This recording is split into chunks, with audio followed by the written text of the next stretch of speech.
All right, good morning, everybody. It's Monday morning, 10 a.m. PST right here on YouTube. I'm Jeremy Brunansky. We're going to give it a second just to make sure we got a clean stream here from the YouTube channel, and then we will get right into this week's brand new, very special episode. So let me take a look here. It looks like we are good to go. So let's give everybody a second to hop in, and then we will get this 1-year anniversary episode started. So be right back with you.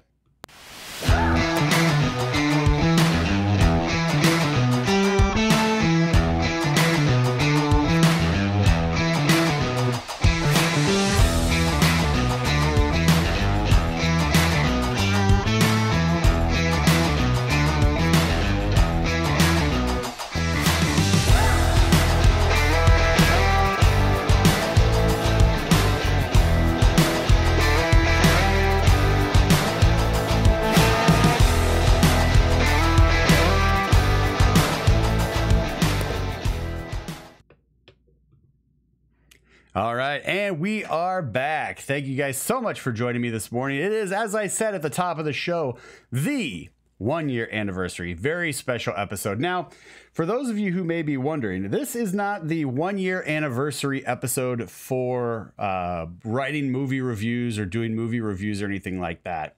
This is actually the 1-year episode for just the YouTube channel. Now in August, we will have completed 3 years of movie reviews. I started off writing movie reviews, and then eventually I transferred everything over, and now I'm just doing it right here on YouTube with you guys.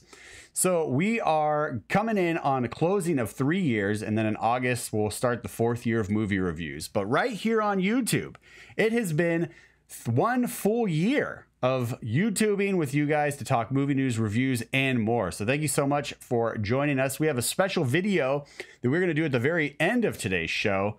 And if you don't have time to stick around for that, don't worry. The video is going to drop in the special segments playlist later this week. So you'll be able to check that out too if you can't make it all the way to the end of today's episode. But I don't want to waste any more time there. Let's get into just some quick commercials, and then we will hop right into this week's show. Because again, we got a lot to cover, especially with the special segment at the very, very end, covering 1 year here on YouTube. So just real quick, if you haven't, go ahead and follow us right on Twitter at Brunansky's Vlog, and also on the Stardust app at Brunansky's Vlog. The Stardust app is where I do all of the movie trailer reviews. So when you go to the movies, if you watch them online, if you've ever watched a movie trailer and thought, I wonder what Jeremy thinks, Stardust. That's where I do all of the movie trailer reviews. Also, if you're new to the channel, thank you so much for joining us this morning on a very special 1-year anniversary. And if you are back with us and you're a faithful watcher, thank you for continuing to support the channel. Go ahead and click the subscribe button if you haven't right now. Also, go ahead and click that bell so you get the notifications when new content drops, because throughout the week, we also drop movie reviews as well as DVD reviews. And like I said, special segments. So you're not going to want to miss any of that content. So make sure you hit that bell also. Now, before we jump into the news stories and everything else, I just want to remind everybody or inform you if you're a first-time viewer that down below in the description box, all of the links for the news articles we're going to talk about, the certified rad, everything else, it's all right there waiting for you. So just click the arrow. All of the information's there. You can follow along as we go through the stories. And also, if you want to go back and read some of my early movie reviews, because like I said, we're finishing up 3 years. We're getting ready to move on to 4 years of movie reviewing. You can go back and read some of those in the WordPress. It is down there in the description as well. So go ahead and check those out. But we're going to go ahead and move now into the news segment. And we are going to take a look at the weekend box office. And then we're going to take a look at just a couple news stories, because like I said, we got a lot to cover this week. And then after the news, we're going to get into movie reviews. I saw Sicario, Day of the Soldado, and I also saw American Animals. Finally got a showing out here, so I finally went and saw that. So both of those reviews are going to be dropping right after the news. Then immediately after the movie reviews, we'll take a look at what's arriving in theaters this week, what's arriving on DVD and Blu-ray for your home theaters this week, and finally my personal favorite, certified rad. And then right after we finish up all of that, we'll have the special segment of a year in review right here on YouTube. But let's go ahead and move now right into the news, and we'll take a look at what was happening at the weekend box office right now. All right, so there you go. Right there down below, you can see that the ticker tape is running. So go ahead and check out that ticker tape. That is some more news stories, things that popped off that we don't really necessarily have time for this week. This week is one of those weeks where a lot of movie news dropped, a lot of movie news. As I was going through all of the notes this morning, I was like, wow, there's a lot of stories, but we just don't have time to cover them this week. So check out the ticker tape because there's a bunch of stuff running down there that you can keep your eyes on. And then we'll take a look at a couple other stories real quick before we move into the rest of this week's show. So coming in the weekend box office, as I stated, I went out and saw Sicario 2, Day of the Soldado. And then I also saw American Animals. So let's take a look and see what everybody else was watching this weekend. Coming in at number 5, we have Ocean's 8 at $8,035,000. Coming in at number 4 is Uncle Drew at $15,500,000. Number 3, Sicario, Day of the Soldado at $19,015,000. Coming in at number 2 is Incredibles 2 at $45,546,000. And coming in at number 1 is Jurassic World Fallen Kingdom at $60 million. So job well done to Jurassic World Fallen Kingdom, maintaining the top spot in a very competitive weekend, right? So Incredibles 2 still pulling in big bucks, $45 million, almost $46 million in its second weekend. Nice numbers there. There's a 43% drop off approximately. So really nice numbers there. Like we've talked about before, you know, you can see sometimes around that 50% drop off from week 1 to week 2. It can fluctuate right from 30 to 60. It's nice to see that it's at 40%. That's pretty good, especially considering it's summertime. People go on vacations with their family. This is very much a family movie. So it's nice to see that they were still able to keep that going and keep that momentum happening for Incredibles 2. And again, for Jurassic World Fallen Kingdom, my thoughts are available right now on the playlist for movie reviews. So if you go to the movie review playlist, you can see all of my thoughts there for Jurassic World Fallen Kingdom. I enjoyed the movie, but the movie itself, there was a couple issues that I have with it that I detail out for you guys in the review. So just go to the movie review playlist, look at and watch over after this is done, Jurassic World Fallen Kingdom. I am surprised to see that it's at number 1. I thought Incredibles 2, Sicario, Day of the Soldado, those would probably be the number 1 spot. This clearly I was wrong. Clearly I was. So this movie has legs. It's got staying power. So again, job well done to everybody there. I feel like the odd man out with this movie because it did really well with Cinema Score. So when all the people came out of the theater and they interviewed them, everybody really, really liked the movie.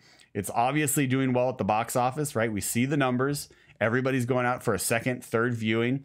I feel like I'm kind of in the minority as far as this film is concerned, from where kind of like I saw things happening in the film and like what my perspective of the story and characters and plot and everything like that were.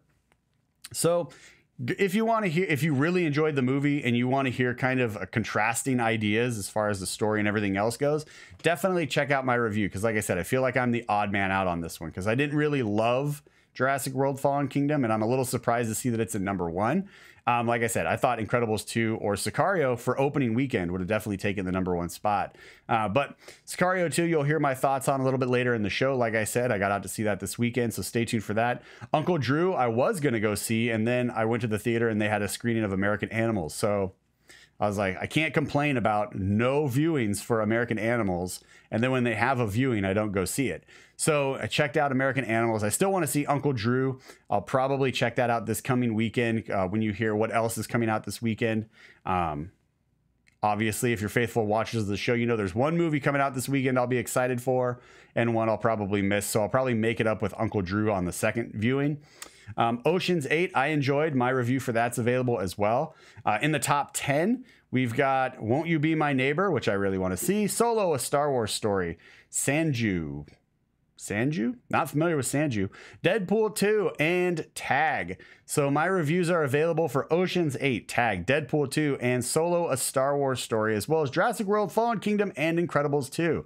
So most of the films in the top 10 I've seen and reviewed on this channel. So go ahead and check those out. And then also, if you saw Sanju or you know what this is, leave it in the comments. Let me know. It sounds like it might be a foreign film. And if it is, that's cool. I've seen foreign films. I watch foreign films from time to time. I usually have to go to the independent theater for that, but that's no big deal. So let me know. Did you see Sanju? Is it good? Should I go see it? Should I check it out? in the comments. Let me know. All right, let's go ahead and move into the first official story. And also let me know what you thought about the weekend box office. Did you see those films? Hit it up in the comments and share your thoughts. All right, coming in the news, we've got the first story here, and this is pretty big. I'm a little surprised it didn't get more of an explosive reaction online, right? But before we get into kind of why I think that, let's at least get the story out first, right? So this is coming to us from the Hollywood Reporter. Again, in the description box, all of these articles are there. So check them out, follow along with us as we go through here. Disney is shutting down the animation house Disney Toon Studios. So this was the Glendale-based operation that was behind direct-to-video movies for Disney Animation. So this news doesn't really surprise me. When I saw the headline, I was like, okay, that kind of makes sense knowing what we know about where Disney is headed, right? Because they keep things very close to the chest as far as like what they'll let out into the news as far as stories and stuff like that goes, which is fine. It's their business. But we do know for sure that they've got a streaming service planned. So when I saw the news that they're shutting down this, which is direct to video or direct to DVD, right? Animation studio. In the article, it doesn't say that they have any plans to lay off anybody. So when I read that, I was like, okay, cool. This kind of makes sense then. That would, because since they're trying to set everything up so that when they launch the streaming service, they can launch full board. There's no hiccups. There's no delays. There's nothing like that, right? Disney wants to make sure that it stays true to the quality that Disney always delivers. And I don't see the streaming service being any exception. So by shutting down an animation studio that does direct to DVD and not mentioning anything about layoffs or letting people go, it leads me to believe that they may just kind of pivot and shift and reallocate all of that staff to the new streaming service is my initial thought. So I was like, okay, cool. That means that they've already got people in place that are used to doing animation for direct to DVD stuff. There's not really a big shift as far as like direct to video or direct to DVD. It just kind of, you know, the final product is still basically the same thing, right? It's a movie. So I was like, that's cool that they've got this team already in place that knows how to like push these out at a higher rate, because the direct to DVD stuff comes out much faster than theater stuff, as we all know. So it's cool that they've already got a team in place that's ready for like high impact, lots of content delivery, like already set up and established. So if they are, right, they didn't say they are, they didn't say that this is what they're doing. I'm just speculating, but that's kind of what makes sense in my brain is you just reallocate all of them, all of the Imagineers, if you will, or the artists, whatever they're currently called at Disney. You just reallocate all of that staff over to the new streaming platform since they're already used to doing these direct to DVD stuff. I think it's pretty cool. Let me know what you guys think in the article. It's a really short article. It just kind of breaks down a little bit of the what the animation house was doing before everything kind of got put the brakes on. So I'm sure we'll see a new name come out of it. I wouldn't be surprised if they even just kind of stay where they are. They just rebrand it and do everything like that. But we'll see. It's Disney. Disney does a lot of market research. Disney knows what its audience wants, and they are really, really good at delivering quality content that the audience will like and will still surprise the audience as well. So I'm looking forward to it. I hope you guys are. Let me know. All right, next up, this is coming to us from Deadline. This is with Legendary. So Legendary Entertainment just got $1 billion with a new credit facility. So they basically just picked up a new loan of $1 billion. And this is led by JP Morgan and a bunch of other entertainment banks. So in the article, this article is a lot longer. It goes through the new facility that they announced, the new credit lines that they got, and everything like that. And I really like this because it even talks about Legendary Television. And so it's not just for the films, it's for everything that Legendary is doing, which I think is pretty cool. Now, a lot of people probably, when you hear Legendary, you might not, if you're a casual moviegoer, right? You might not be like, Legendary? What? Why would I care about that? You definitely know the logo. So if you go, again, down below in the description box, I put the film, the Legendary Film website, so you can check it out. I know you definitely know the logo. You've seen it before, a lot of movies, right? And then it gives you the film catalog on the website. So just to give you a heads up as to why this is good news that Legendary just got this approved, because they're still with Universal, right? They're still working on that. We got to wait to see if they're going to re-up their contracts. But they've got Mamma Mia, Here We Go Again coming out. They dealt with Jurassic World, Fallen Kingdom, Pacific Rim, Kong Skull Island, Warcraft, Crimson Peak, Straight Outta Compton, Interstellar, Godzilla, also Man of Steel, 42, the Jackie Robinson story, The Dark Knight Rises. So this group is really busy, right? So we are very familiar with the films that Legendary puts out, or the films that they put out with Universal. So seeing that they've got this new capital that they can use to continue delivering products to us that we like as far as movies and television go, but then also being able to kind of expand out with new facilities and stuff like that, I think is really good news for us as fans of their films and kind of what they're able to push out into the theaters for us to enjoy. Because there's a lot of really good spectacle summer blockbuster films that they've put out, and I'd like to see that train continue moving. So I'm pretty excited that they've got this secured. Hopefully we'll continue to get some really good quality summer blockbusters, as well as, like I said, 42, the Jackie Robinson story came out. That was a really good flick too. So they're not necessarily just doing big blockbusters. They also know kind of how to like bring it down and get into those more character-driven stories that really look at human emotion, human experience, people, more than just, you know, monsters, explosions, superheroes, etc. And there's nothing wrong with summer blockbusters. That's not what I'm saying. But they have the capability, and they've shown us that they can deliver both big spectacle and stories about people, which I think is pretty cool. So let me know what you guys think about the Legendary getting that new loan secured for $1 billion, billion with a B as in boy, that's a lot of money, in the comments section below. Also, let me know what your favorite film is that Legendary's done. And if you're just like, man, what have they done? Again, the film catalog, I put that link down there. Just go ahead and scroll through that. Super user-friendly web design. So the UI is really nice, so check it out. All right, we are gonna move now. Like I said, super short stuff. We gotta keep things moving because we got that special segment at the end for a year anniversary. So we are gonna move now into the movie reviews. Like I said, I got out to see Sicario, Day of the Soldado, and also I got out to see American Animals. So we are going to cut to those movie reviews right now, and then don't go anywhere after that, because like I said, we've got what's happening in theaters this weekend, what's happening on DVD and Blu-ray this week, tongue-tied. Then we've got Certified Rad, which is actually a super dope story you're going to want to check out. And finally, we're going to finish this week's special episode, the 1-year anniversary, with the video of a year recap. So stay tuned for that as well. But let's go ahead and cut to the movie reviews right now. Sicario, Day of the Soldado, and American Animals coming to you right now. Mexican drug cartels, Muslim terrorists, human trafficking, an assassin, political narrative versus real-life combat situations, helicopters, bullets, and lots of explosions. The world is a dark and gritty place, and the sequel that explores war on a more singularly focused target. So, does Sicario, Day of the Soldado, deliver on the action and intensity from its predecessor, or is this story more of a siesta? Let's talk about it in this review. This story begins by establishing the global connection that terrorist organizations use to smuggle men, women, and children across the United States border. We see that as far away as Africa, work is being conducted to provide safer passage down to Mexico and then up across the border into America. From there, we have a few Muslim terrorists turning themselves into human Roman candles, as they seem to enjoy doing, and the story is up and running. One of the aspects of this film that I really enjoyed was how everything that happens on screen pays off at some point during the movie.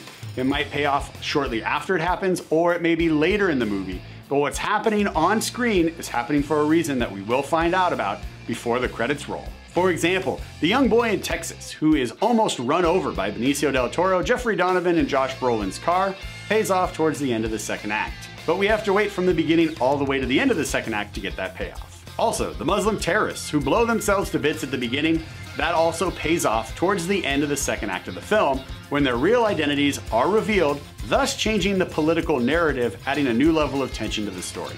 It's just moments like this time and time again throughout the story that I really enjoyed and thought they did a really great job with overall in this picture. The tone felt similar to Sicario, however, it was still slightly different. This film felt more action focused, whereas Sicario felt more drama action. We get a lot more depth with the characters and their motivations in Sicario than we do here in this second installment. So we get enough from the characters, but we don't get so much that all of their stories and all of their motivations are as pronounced in this film. Coming from the first film, Sicario, now to Sicario, Day of the Soldado, I understood Benicio del Toro's character motivation as it shifts late in the second act as he is protecting this young lady. It goes from just straight transport to actual protection. And because we know that his character had a daughter and she was killed, I understood his motivation for that dynamic shift of just trying to transport her and get the job done to now actually I have to protect this young lady and deliver her safely. That whole transition made sense to me because we know that he's a father. His fatherly instincts kicked in. I get it. Josh Brolin's character, however, felt forced and awkward as we see his dynamic shift and motivation late in the second act going into the third act. Having worked in corporate America for many, many years, I understand when the system just dumps on you and you're fed up and you've had enough. However, that really wasn't enough to sell me on his change from being a soldier, a career soldier and strategist, to having this kind of laissez-faire attitude of, well, whatever, I'll just do what I want. And this aspect really didn't work for me because I couldn't believe, again, a career soldier and strategist would just all of a sudden, who's been following the rules all the time, all of a sudden just be like, whatever, I'll do what I want. It just didn't make sense. I was like, does he need a nap? Do you need some water? What do you need? Help me, help you. Okay, but let's get back to the story. So the pacing of this film was actually pretty consistent with a few exceptions. For the most part, it's moving at a pretty rapid pace from beginning to end. However, there are a few moments peppered throughout the story that kind of slow or drag the pacing and the tempo of the film down before allowing it to kind of pick back up and rocket forward again. Most of these scenes are going to be like transport scenes where we see cars driving or helicopters flying. In all though, the pacing was pretty consistent, which really helped to keep the tension at heightened levels from beginning to end. Sicario, Day of the Soldado is playing at your local movie theater right now, and I am recommending a big screen viewing of this film. All of the actors in this film, including Isabel Moner, really did a great job delivering the emotions and the believability in this world and really helped flesh out and develop this world with their performances that was just wrought with danger and suffering. If you're a fan of action movies, there is plenty of action in this film, and it even concludes by setting up a possible third film or a spin-off film for the assassins. And because of these reasons, Sicario, Day of the Soldado is getting at least one high five from this guy. Sicario, Day of the Soldado is playing at your local movie theater right now. Check it out.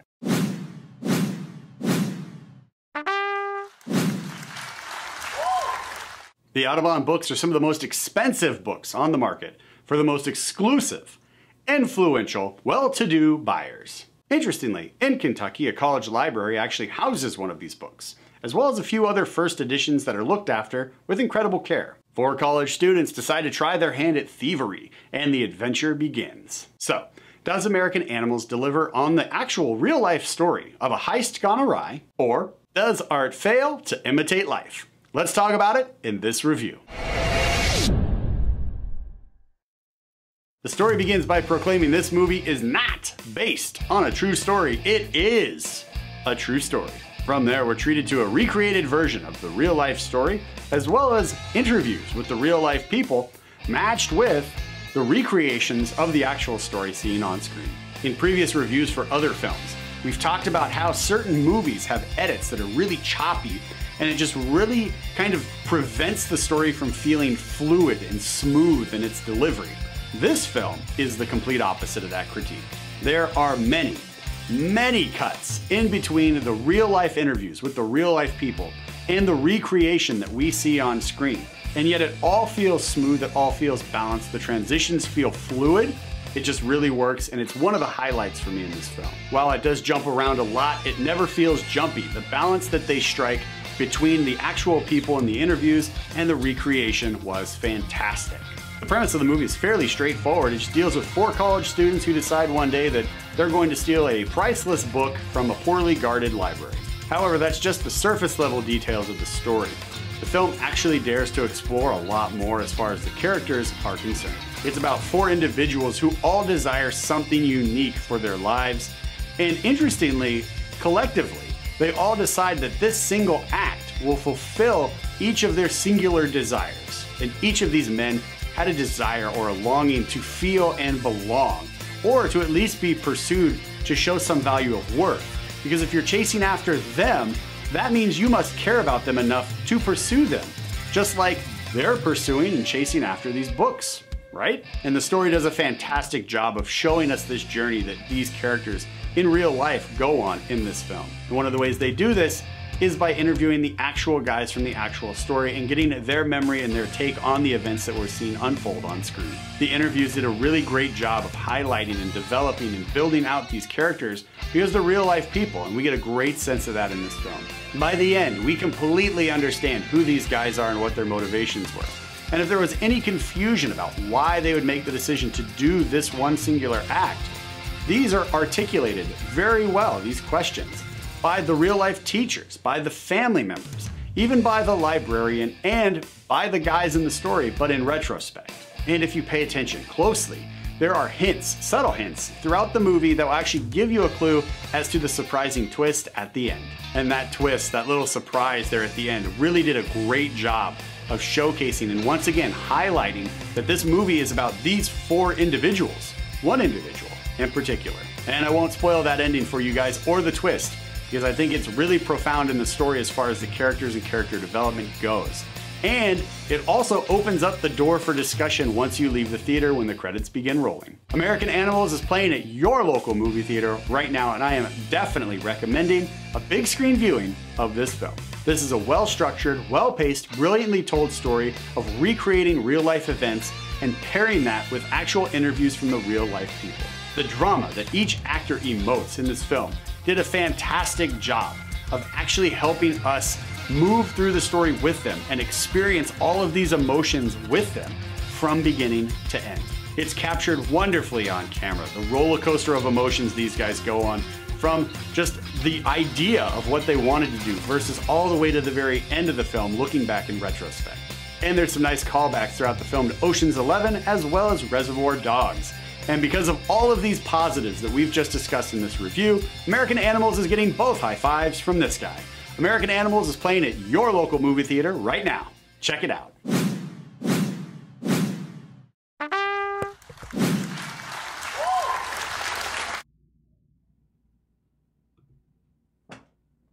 All right, and we are back. There you have it. Those two reviews, American Animals and Sicario, Day of the Soldado. Both, as you just heard, films I am definitely recommending you guys get out and see. Very different, but both very good and worth your hard-earned dollars and your time at the movies. So speaking of the movies, let's go ahead and take a look at what is hitting theaters this weekend. Here we go. We have Ant-Man and the Wasp. Marvel is following up Avengers Infinity War right now with Ant-Man and the Wasp, followed after that by The First Purge. So out of these two films, the one that I am most excited for is Ant-Man and the Wasp. And then looking at The Purge, I haven't even seen any of the other ones, so I don't see any reason why I would jump into the theater to see this one.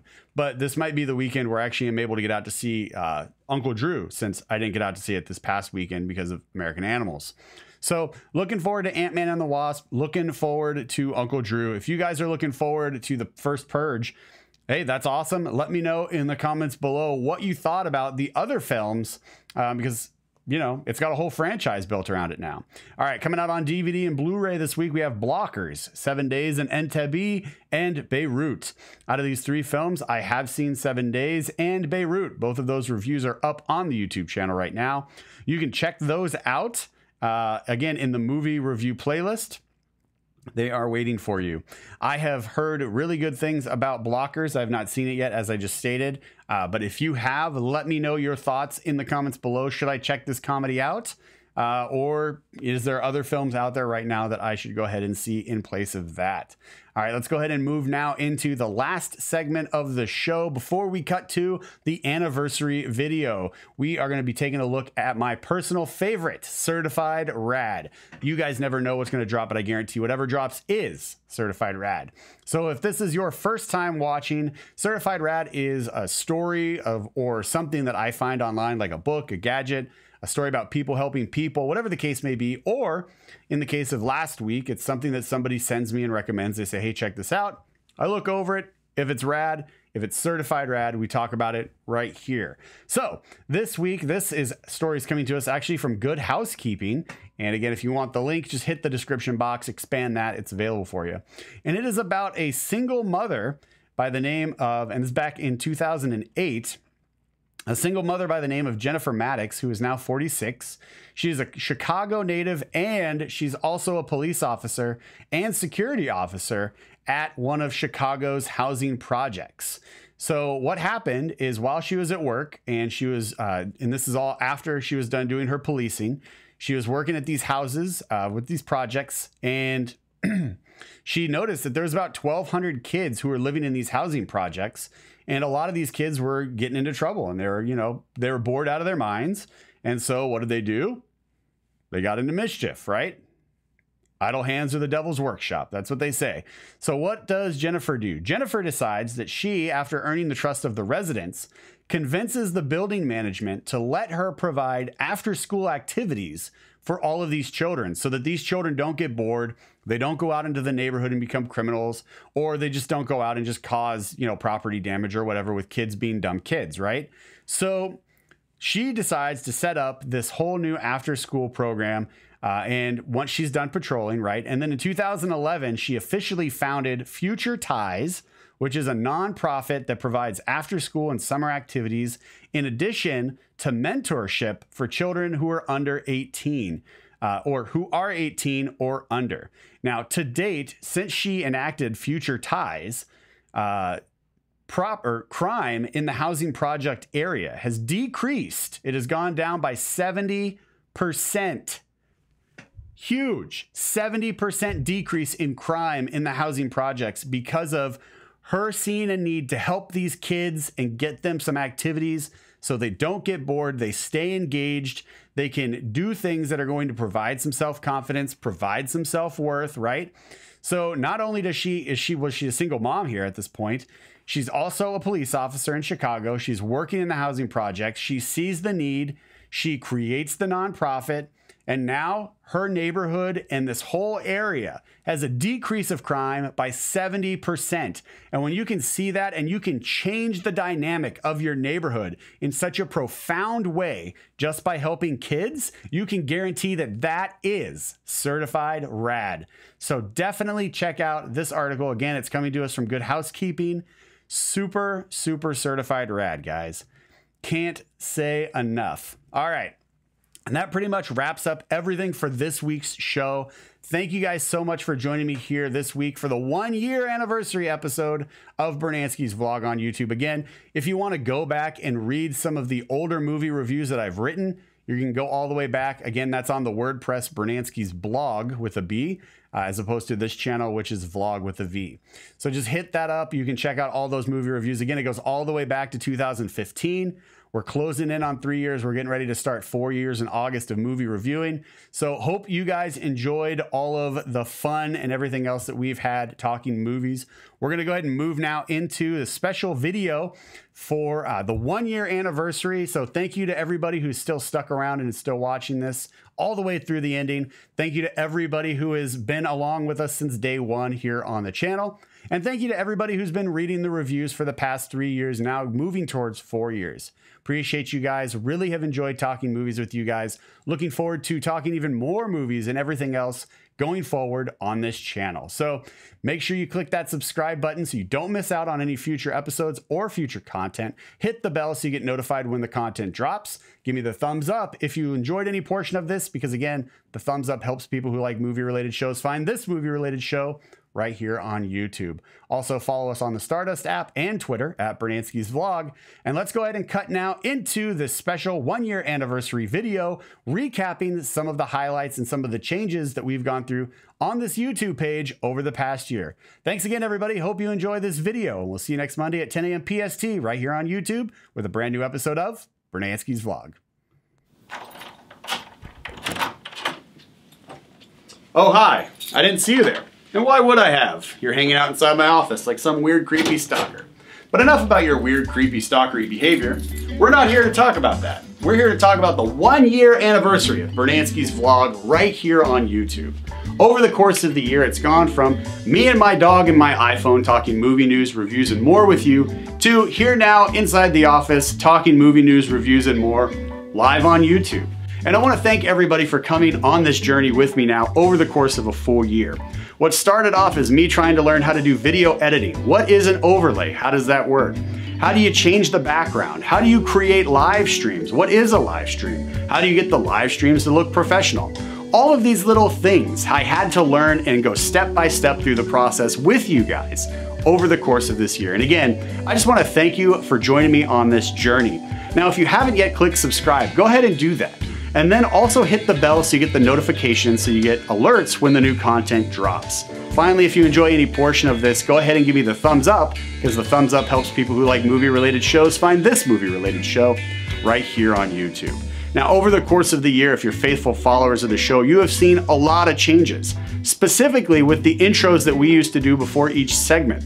So let's right now take a minute to revisit some of those introductions that we used to run before Certified Rad, before the actual show began, when it was still pre-recorded and not live. And finally, the movie reviews. So let's go ahead and cut to those right now.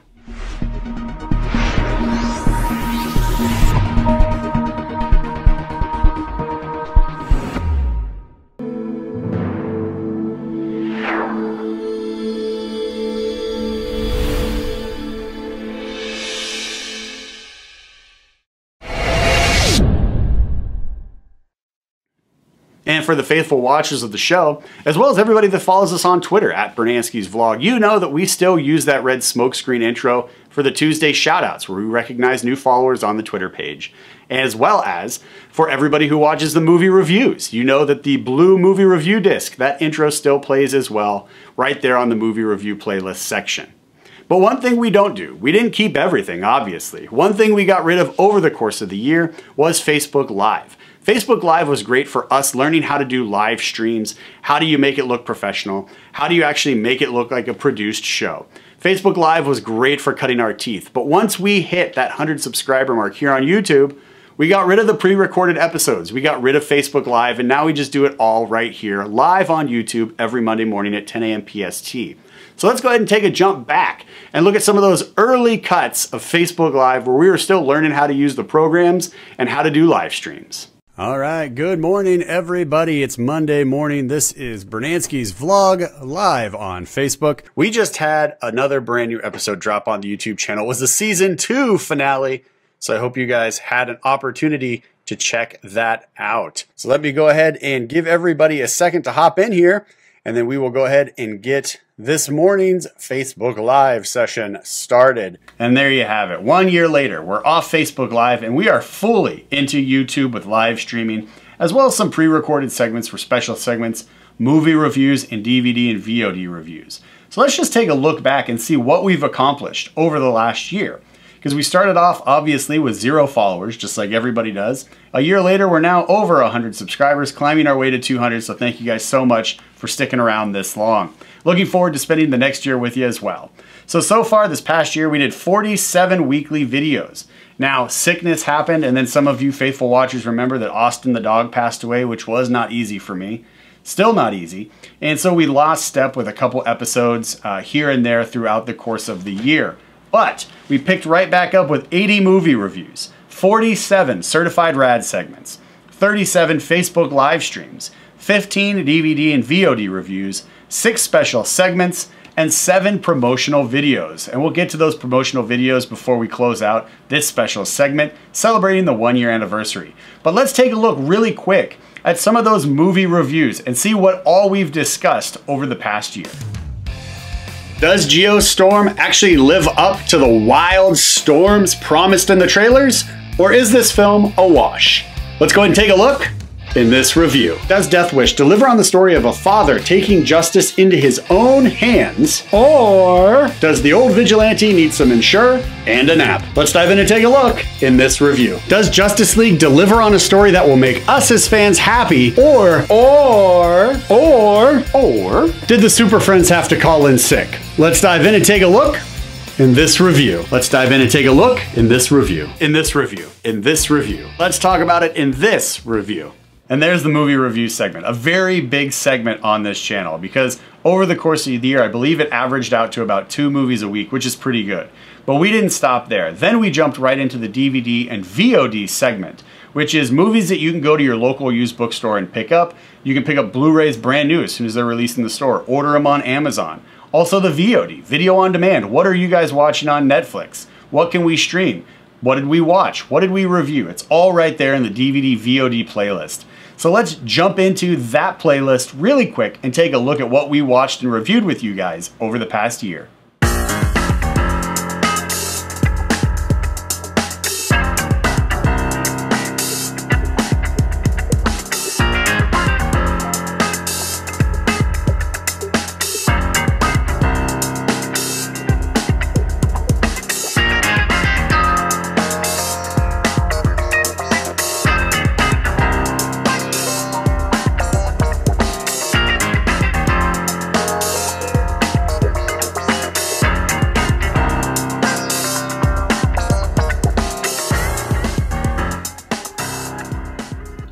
And that wraps up the 1 year anniversary review right here on YouTube for Brunansky's vlog. Thank you guys so much for joining me over the course of this year as we have learned about different movies, different news stories that have dropped. We've looked at what's available on Netflix and what were you guys watching and what was I watching. It has been a fun roller coaster of film discussion right here on the channel. And again, if you haven't clicked subscribe, go ahead and click that subscribe button and hit the bell so you get the notifications when new content drops. And also give me the thumbs up if you like the video, because the thumbs up helps people who like movie-related shows find this movie-related show right here on YouTube. Again, thank you to everybody who's watched this so far. We are gonna go ahead and close out this special segment of a year in review with just some footage of Austin the dog and I, because Austin was one of the founders of this channel. When we first started a year ago, he and I were working on little videos for advertisements, if you will, just to let everybody know that the channel is getting ready to launch and kind of what they can expect from the show once everything goes live. And now that we're a year in and Austin's no longer with us, I still feel it's appropriate to just kind of go back and revisit some of those great early videos. So let's go ahead and cut to some of those great moments with Austin the dog and I, leading up to the release and the first full episode of Brunansky's vlog now 1 year later. Thanks for watching, everybody, and we'll see you next Monday at 10 a.m. PST right here on YouTube with a brand new episode of Brunansky's vlog. I'm Jeremy Brunansky. Until next time, good night and good luck.